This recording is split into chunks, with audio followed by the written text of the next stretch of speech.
à toutes et tous, je suis ravie de vous retrouver pour l'émission Sport Planète, 12e numéro déjà, consacré à un sport plus responsable. Aujourd'hui, on va beaucoup parler de vélo dans cette émission. Voici le sommaire.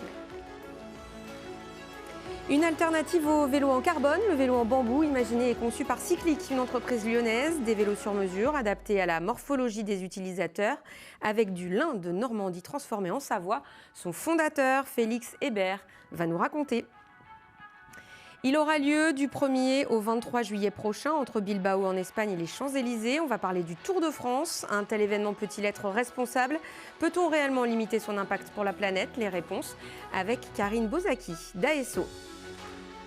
Le vélo l'a aidé à se relever après de graves blessures. Coralie Duché, ancienne joueuse de l'Olympique lyonnais, s'apprête à s'élancer pour un défi au Danemark cet été.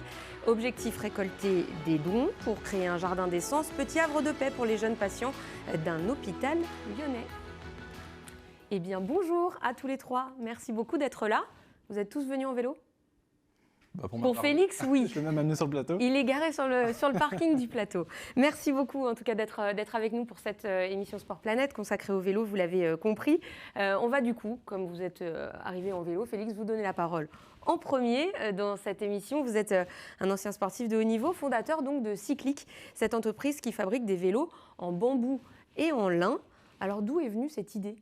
Alors l'idée est venue en 2014, après ma carrière de sportif de haut niveau, je souffrais de douleurs dorsales et donc j'ai cherché un matériau qui était en mesure d'absorber les vibrations, d'avoir une très bonne rigidité et finalement retrouver un vélo qui ressemblait au vélo en carbone sur lequel je roulais. Et donc je suis tombé sur différents matériaux, je suis tombé sur le bambou, un matériau qui existe dans le milieu de la mobilité douce depuis plus de 130 ans, que j'ai voulu essayer pour voir si ça pouvait pallier à mes problèmes de dos. Ça a été effectivement le cas et de là est venue l'idée de créer l'entreprise et de généraliser le matériau dans la mobilité douce.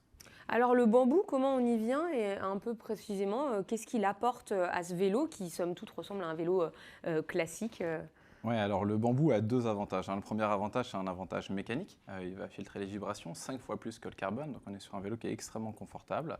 On est également sur un vélo qui a une très bonne rigidité. Il faut voir, le bambou, c'est un matériau assez extraordinaire en termes de rigidité, très populaire en Asie, un peu moins en Europe. On connaît moins ses caractéristiques mécaniques de résistance ici. Et donc ces deux avantages-là donnent un vélo très confortable, très dynamique à la fois. Et le deuxième avantage, et ce n'est pas des moindres, c'est un avantage environnemental en utilisant de la matière végétale. La matière végétale est locale, on réduit drastiquement l'impact environnemental de nos vélos. Donc on travaille avec du bambou pour la partie tailor-made chez nous, qui avait du bambou qui vient du Gard. On travaille avec du lin qui vient de Normandie. On assemble le tout dans notre usine qui est en Savoie. Donc voilà, on a une vraie réduction de l'impact environnemental et un vrai engagement dans le choix des matériaux. En termes de pratique, vous avez complètement abandonné le vélo en carbone ? Alors j'ai complètement abandonné le vélo en carbone. C'est vrai que moi, ce que je m'étais dit quand je me suis lancé dans la fabrication de vélos en bambou, c'était si je peux substituer mon vélo en carbone, c'est-à-dire descendre un col à 80 km/h avec un vélo en bambou, c'est là où je passerai le pas. Et finalement, c'est ce que j'ai fait avec la matière végétale. On arrive à avoir des vélos très, très résistants, mécaniquement parlant, excellents, vraiment très bon. Et donc aujourd'hui, j'ai complètement laissé de côté le vélo en carbone. Je n'ai pas laissé de côté ma passion. Et donc maintenant, je peux rerouler sur des vélos et faire du vélo de course. Ouais. Coralie Duché, ça donne envie de tester le vélo en bambou. Alors peut-être pas pour votre prochain défi, mais bientôt. Oui, j'espère, surtout quand j'entends tous les bienfaits sur la santé, parce qu'on verra ça tout à l'heure, mais j'ai été impactée par un problème similaire. On y reviendra en tout cas. Alors comment on passe d'un vélo qu'on fabrique au départ pour soi, vous l'avez dit, douleur lombaire, dorsale, à finalement une industrialisation de cette idée? Oui, alors il y a un vrai cheminement lié à ça. Effectivement, le premier vélo a été fait pour moi. Une fois que j'ai personnellement validé la partie mécanique, j'ai eu comme souhait de généraliser ce matériau, finalement de démocratiser la matière végétale dans les modes de transport doux. Pour ça, on a dû arriver à un process d'industrialisation qui nous a pris quand même plusieurs années. C'est-à-dire que le début de Cyclic, c'est en 2018. On commence l'activité avec une fabrication sur mesure, où là on va prendre faire des prises de mesure anthropométriques, on prend la morphologie de nos clients, on leur fabrique des pièces vraiment uniques, des pièces appropriées à ce qu'ils recherchent. Et typiquement, on a des clients qui viennent nous voir en nous disant « je me suis fait mal au lombaire, j'ai mal au dos, j'ai fait une chute, je ne peux plus rouler sur des vélos en carbone qui aujourd'hui sont trop rigides pour les cyclosportifs ». Donc ils viennent nous voir avec cette volonté d'avoir un vélo sur mesure, mais aussi d'avoir des matériaux qui vont correspondre à ce qu'ils recherchent, à savoir un vélo qu'ils vont pouvoir challenger, se faire plaisir avec leur vélo, c'est ce que les cyclistes recherchent majoritairement, et en même temps un vélo confortable. Donc on a commencé l'activité comme ça. Combien de temps ça prend de construire un vélo sur mesure ? Un vélo sur mesure, c'est à peu près 50 heures pour être fabriqué. D'accord, 50 heures. Bon, quand vous savez qu'on ne trouve plus aucun vélo à la vente aujourd'hui, c'est très compliqué, donc il faut aller chez Cyclic, on les trouve assez rapidement. Et en termes de prix? Alors, un vélo industrialisé comme on a là, le modèle électrique Relief, on est sur 3 500 euros. Donc finalement, un bon prix, mais pas forcément un prix qui est si important que ça par rapport au vélo classique. Oui, tout à fait. On reste sur un prix de marché. Aujourd'hui, le prix moyen des vélos électriques vendus par des détaillants, c'est 2 900 euros. À 3 500 euros, nous sur un vélo qui est fait à partir de matières végétales, fabriqué en France, avec des des équipements majoritairement européens, et on se positionne sur un produit haut de gamme. Et qui dure longtemps. Et qui dure longtemps, c'est exactement ça. La volonté, nous, on garantit notre cadre 12 ans, et la volonté, c'est d'avoir un vélo durable, réparable, qu'on va pouvoir garder finalement pendant tout le cycle de vie du produit. Ouais. Vous avez parlé de l'impact sur l'environnement avec ce vélo qui est français. En termes de réduction et d'impact carbone, on est comment par rapport au vélo carbone, justement? Et en fait, on est très très bien situé parce qu'il faut s'imaginer, la fibre qu'on va utiliser, la fibre de lin, elle vient de Normandie, très peu de transformation, très peu de transport aussi. Pareil pour le bambou. Ce bambou pour le vélo industrialisé vient de Catalogne, donc il est très proche de chez nous. On a fait une analyse de cycle de vie de notre produit et aujourd'hui, on consomme 36 fois moins de CO2 à la fabrication d'un cadre en bambou par rapport à un cadre en carbone fabriqué en Asie. Ce n'est pas seulement 2 fois moins, c'est 36 fois moins. Et on se positionne qu'aujourd'hui, le fabricant de cadre qui émet le moins de CO2 à la fabrication de cadre dans le milieu du cycle. Dans l'année, on en fabrique combien chez Dans l'année, Cyclic? on en fabrique à peu près 500. Aujourd'hui, c'est à peu près plus ou moins entre 40 et 50 par mois. Est-ce qu'on peut imaginer un jour un Tour de France avec des vélos en bambou, Karine? Pourquoi pas? Alors, je ne suis pas la grande spécialiste de la compétition, mais pourquoi pas? Ce sera peut-être une nouveauté à développer auprès d'une équipe cycliste. Allez, on va justement parler du Tour de France maintenant avec vous et de son impact évidemment sur l'environnement. C'est le Zoom Éco du jour.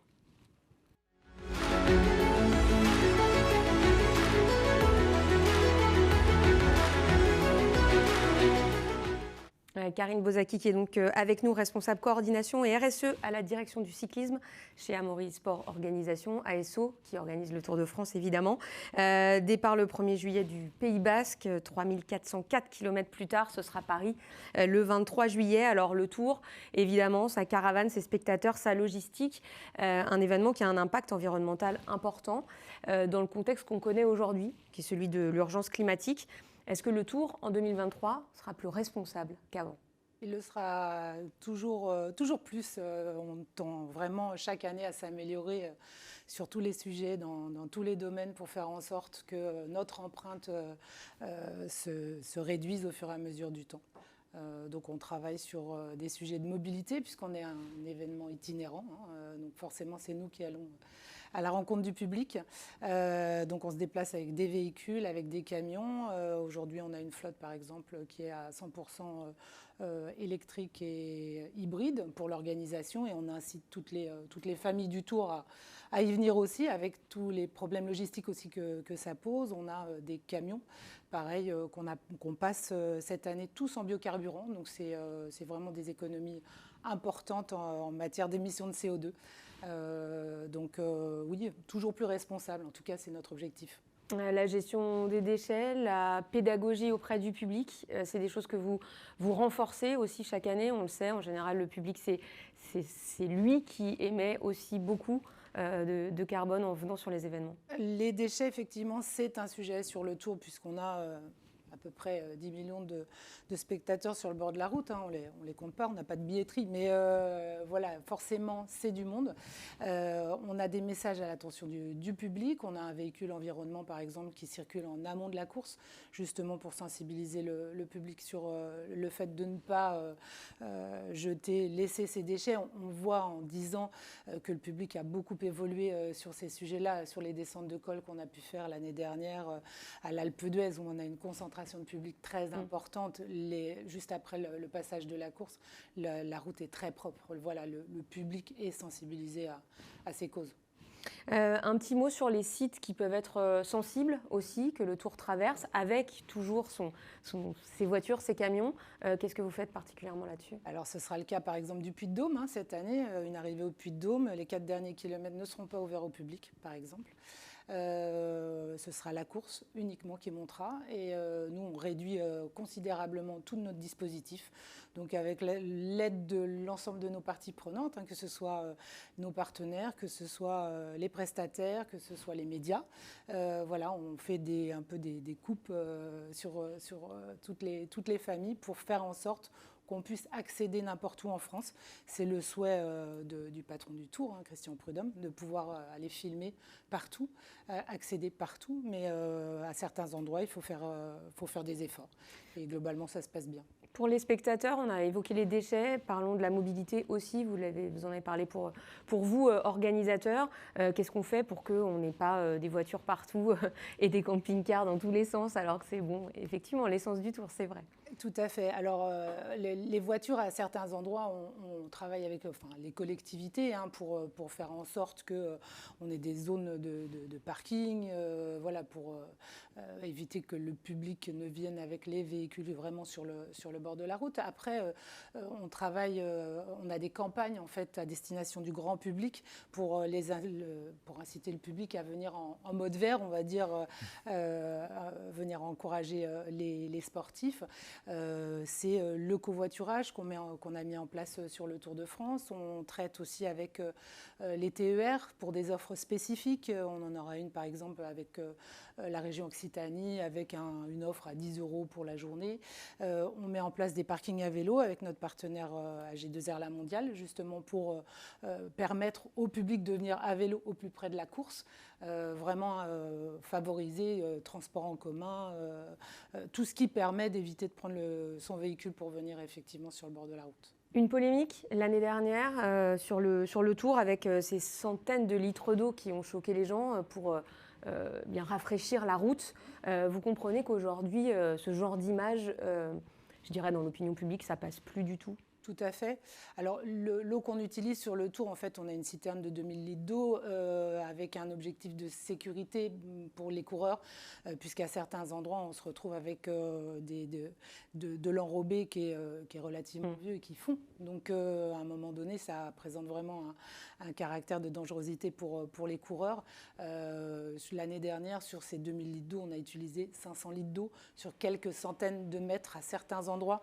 Ça va être, par exemple, dans les descentes, dans les virages, ça ne va pas être sur une ligne droite.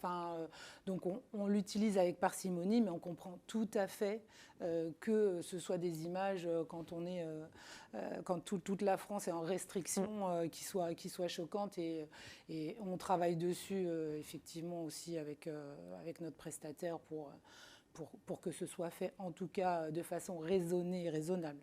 Que serait le Tour sans sa caravane, Karine? Alors une caravane que l'on attend beaucoup, mais qui peut être aussi synonyme de gaspillage, de plastique superflu. Est-ce qu'il y a des contraintes, des obligations vis-à-vis des publicitaires qui lancent moult objets sur la route? Est-ce qu'on évolue aussi de ce côté-là? Oui, tout à fait. La caravane, c'est la deuxième motivation du public pour venir sur le bord de la route. Il n'y a que sur le Tour qu'on voit ça. Bien sûr, depuis des années, on travaille avec nos partenaires sur les goodies, des goodies toujours plus responsables, sourcés de plus en plus en Europe, en France pour certains. C'est quoi des goodies responsables? Ça va être par exemple des porte-clés en bambou et pas en plastique. Ça va être. Il faut fabriquer des porte-clés. Ça commence avec le porte-clés. Ça viendrait avec le vélo. Ça va être des goodies utiles, voilà, qui vont vraiment servir au grand public. Sur les emballages, on a beaucoup travaillé. Tout ce qui est emballage en plastique a été supprimé. Les derniers qui nous restaient, par exemple, étaient ceux de l'alimentaire. Et par exemple, cette année, Haribo va passer sur des sachets en papier. Et des bonbons en bambou. Ah non, non, et pas cette fois. il y a toujours un peu de sucre quand même dans les bonbons. Et voilà, c'est un test. Donc le tour va vraiment servir de laboratoire et, pour tester ces emballages-là. Si ça fonctionne, ils pourront après industrialiser le process. Alors on parle du tour, mais évidemment c'est tout un calendrier international qui est aussi dans le viseur et ce n'est pas propre au cyclisme. Est-ce qu'avec l'UCI, on travaille aussi quand on est le Tour de France à faire évoluer les calendriers, à éviter les longs déplacements, à peut-être réduire la taille des courses aussi pour limiter l'impact? Alors ces sujets-là, on commence effectivement à en parler maintenant avec l'ensemble des parties prenantes. Hein. Il n'y a pas que l'UCI, il y a aussi les coureurs. Voilà, donc il faut... On vit au milieu d'un calendrier, comme vous l'avez dit, et on ne peut pas changer la date du Tour de France, aller se mettre sur la date de quelqu'un d'autre. Enfin, il faut vraiment qu'on puisse travailler tous ensemble. Donc oui, il y a maintenant des sessions de travail pour échanger et voir comment, tous ensemble, on fait évoluer le sport et les compétitions. Après, il est clair qu'on n'aura pas des étapes de 30 km où on ne va pas faire un tour de l'Île-de-France. Enfin, voilà, il faut qu'on reste quand même dans cette partie sport, mais tout en étant plus responsable, en intégrant effectivement les changements et avec l'ensemble des parties prenantes. Ce n'est pas nous seuls qui pouvons y faire quelque chose. On a vu sur Paris-Nice une étape annulée en raison de la tempête. Est-ce que cette année, on pourrait malheureusement craindre l'annulation d'une étape en raison de la chaleur? L'UCI peut tout à fait le faire, puisque le jury est représenté par des commissaires venant de l'UCI. Hein. Donc ils ont tout à fait pouvoir de le faire. À un moment, on ne remettra pas la vie des coureurs, des sportifs en danger s'il y avait vraiment des alertes importantes. Donc on peut effectivement toujours déroger à la règle. Donc on a la possibilité de le faire, oui, bien sûr. Merci Karine, on va donner la parole à Coralie dans quelques instants qui s'apprête à faire un autre tour, elle, du Danemark, mais voici l'heure des infos en bref de Sport Planète.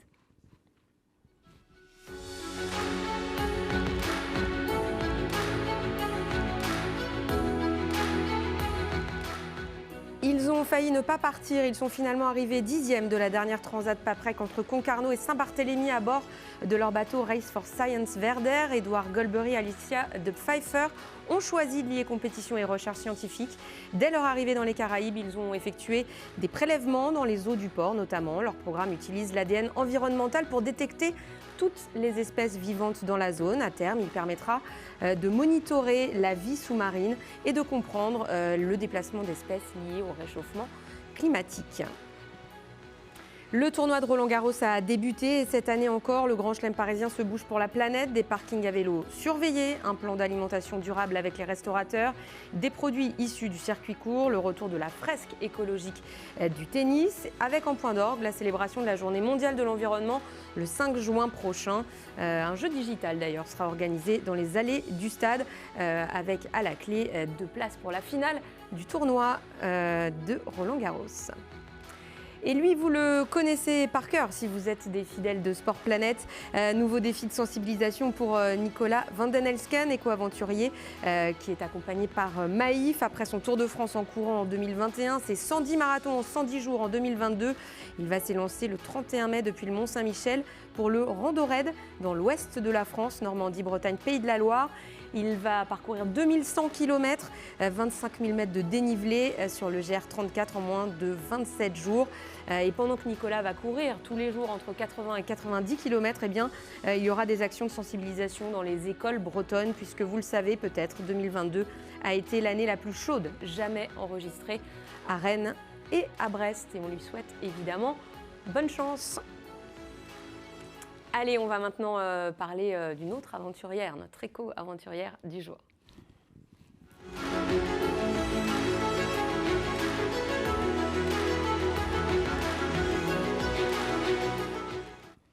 Avec juste Nicolas Van den Elsken qui sera de passage sur le Tour, hein, je crois. On va retrouver sur le Tour avec une équipe de 5 participants enfin, de son association pour un Mobili Tour. Donc ils feront l'ensemble des fan parks du Tour où ils proposeront des animations justement pour sensibiliser le public à la fresque du climat, de la mobilité. Il est partout, décidément. Tout à fait. Allez, Coralie Duché est avec nous, footballeuse, triple championne de France avec l'Olympique Lyonnais, une Ligue des Champions au compteur, Coralie. Mais ça, c'était avant de graves blessures. À 26 ans, 4 opérations, des complications. Il faut songer à ne plus jouer au football. Et c'est là qu'une deuxième vie commence, Coralie, une deuxième vie à vélo, justement. Raconte-nous un peu. Effectivement, ça a été la chute un petit peu, retour aux éléments primaires, j'ai envie de dire, recommencer à réapprendre de la mobilité suite à une grave blessure au genou. Alors, je n'ai pas eu 4 opérations, mais 4 en une seule fois.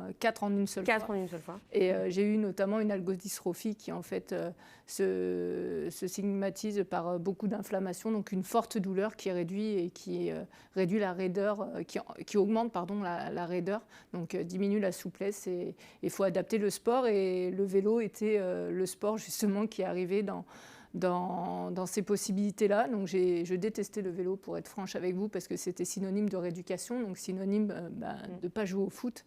Et moi, ce que j'aimais, c'est jouer, être sur le carré vert. Donc j'ai appris à découvrir cette pratique qui m'a fait découvrir pas mal de choses, et notamment l'éco-responsabilité, parce que ça m'a demandé d'adapter mon alimentation, d'adapter ma pratique sportive.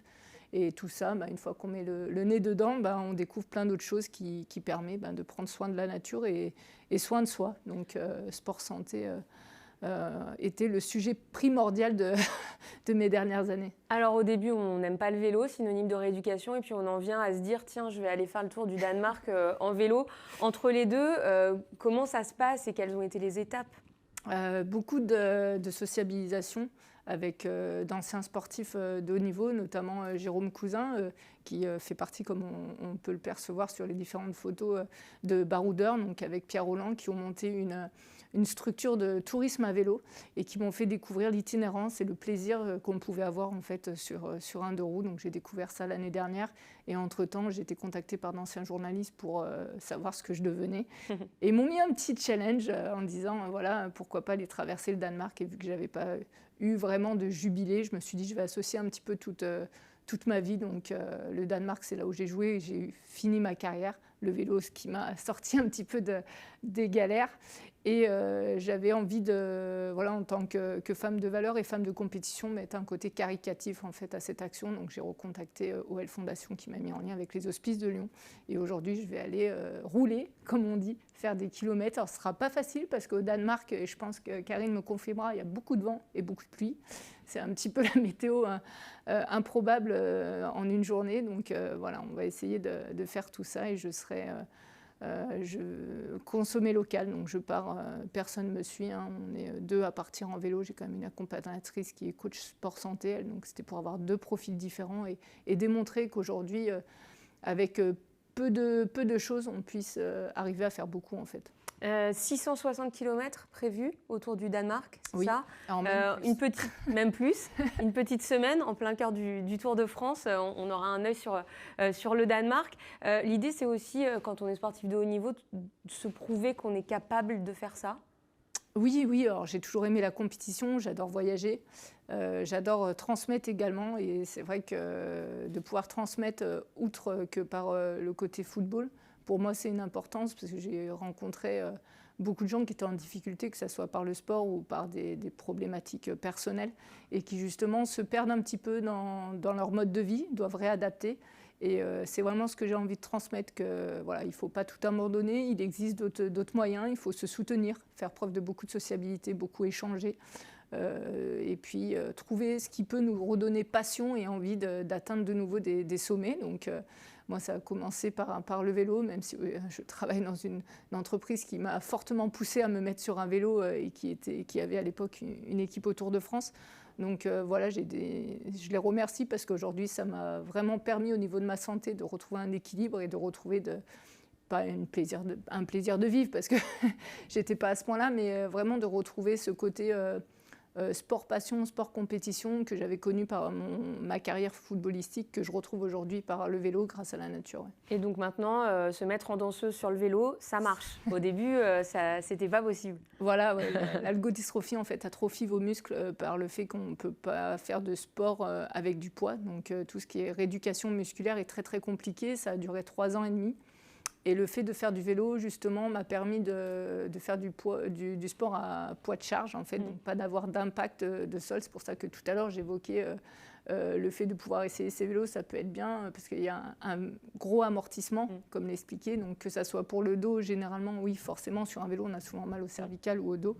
Moi, j'avais souvent mal aux genoux, ou voire même aux hanches, par ma position, parce qu'on compense. Donc, pourquoi pas. Alors aujourd'hui, je suis avec un spécialiste qui a un autre système, parce que par rapport à là où on n'a que dans les fourches, en fait, qui est pratique pour les pavés, notamment sur le Paris-Nice. Ici, c'est vraiment plus global, donc ça peut-être encore soulager d'autres douleurs, parce qu'aujourd'hui, j'ai quand même encore certaines douleurs. Cette émission, elle sert à mettre les gens en relation, donc ça s'est déjà produit, vous en discuterez après. Un dernier mot sur ces dons que vous souhaitez récolter pour les hôpitaux de la région de Lyon, avec aussi l'idée de redonner un peu de sport à ces enfants malades. Voilà, et donc c'est des enfants qui suivent des programmes au sein des hôpitaux de Lyon, que ce soit des personnes de différentes pathologies médicales, on leur propose de faire du vélo, de faire des sports co, de faire de l'escalade, du tir à l'arc. Et aujourd'hui, c'est vraiment d'amener par le jardin des sports, donc qui est plutôt sur l'hôpital cancérologique Léon Bérard, et tout ce qui est enfants et femmes, l'hôpital femmes, mères et enfants. Ça, c'est plutôt un jardin des sens. Donc, c'est autant aider le côté, comme je disais, alimentation et vraiment adaptation, comment on se réadapte dans la vie courante, et de ne pas avoir un fossé entre quand vous êtes hospitalisé et vous retournez chez vous. Donc, vraiment avoir un accompagnement et le côté sportif avec tout ce qui est mobilité, jardin des sports. Eh bien, merci beaucoup, Coralie, et puis bonne chance pour ce défi. Donc, si ce n'est pas 660, ça sera combien ? On a revu un petit peu le parcours parce que je souhaite justement aller voir quelques personnes qui ont eu des soucis de santé, et on s'approche plus des 800. 800 km, deuxième semaine de juillet du côté du Danemark. L'émission est presque terminée, mais vous allez passer sur le grill tous les 3 puisque c'est l'heure de l'écolo quiz.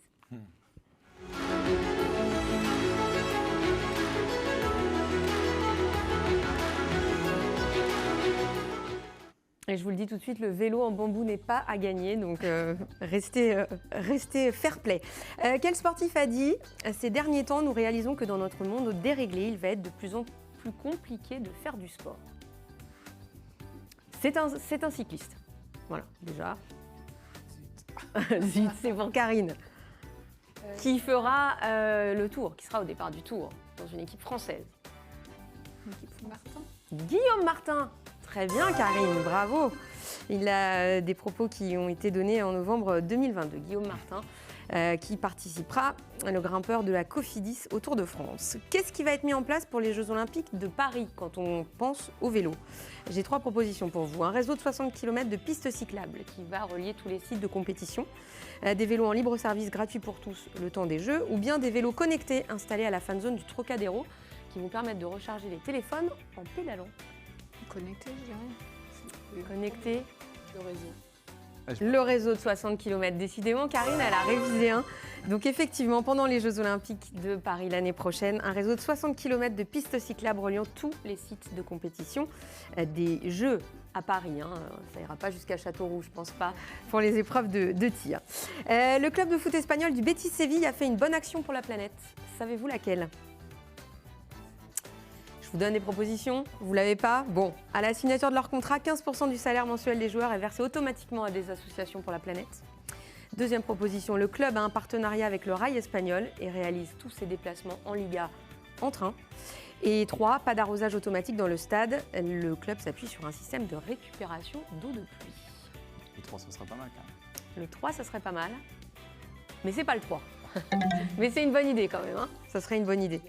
Et ouais, c'est le partenariat avec le train, exactement. C'est bon pour la récup en plus. C'est bon pour la récup, effectivement, et ça pollue moins, évidemment. Le pays qui est considéré comme le royaume du vélo, Danemark, on y est, celle-là, elle était trop facile. Et enfin, pour terminer, qu'est-ce que le... C'est Pays-Bas? Pourquoi c'est marqué Danemark? Ah bah non, c'est Pays-Bas. Effectivement, on me dit dans l'oreillette, oui, je peux prendre un gros, un gros buzzer. Les Pays-Bas, 99% des habitants ont un vélo. Bon bah voilà, le Danemark a encore à apprendre. Faudra aller aux Pays-Bas, Coralie, après. Oui. Pourquoi pas la traversée des Pays-Bas? Pourquoi pas. Et enfin, qu'est-ce que le Giro I? Alors, 3 propositions. I avec un E, mais qui veut dire I. Il s'agit d'un événement par étape avec des vélos à assistance électrique qui emmènent les cyclistes amateurs sur les routes du Giro. Une application qui permet de suivre en temps réel l'empreinte carbone du peloton, ou bien un label qui récompense les efforts fournis en matière d'environnement depuis quelques années sur le Giro. Le troisième. Non. Le premier? Non, ouais, c'est le premier. Événement par étape avec des vélos à assistance électrique pour le grand public. Voilà, pour faire ces étapes du Tour. Peut-être une idée pour le Tour On l'a déjà fait dans quelques années. Oui. Le Tour 2020. Et ça avait bien Ça a marché. été annulé, qu'on avait organisé au mois de septembre. Au mois de juillet, il y avait un tour En vélo électrique. Quelques étapes. Par vélo, connecté en fait. On pouvait faire tout le parcours, mais de façon connectée. Donc, Ils se sont peut-être inspirés, on ne sait jamais. Merci beaucoup en tout cas à tous les 3 d'être venus. Très bon défi, très bon Tour de France et puis bonne continuation à Cyclic. Merci à vous tous de nous avoir suivis. On se retrouve le mois prochain pour un nouveau numéro de Sport Planète. À très vite.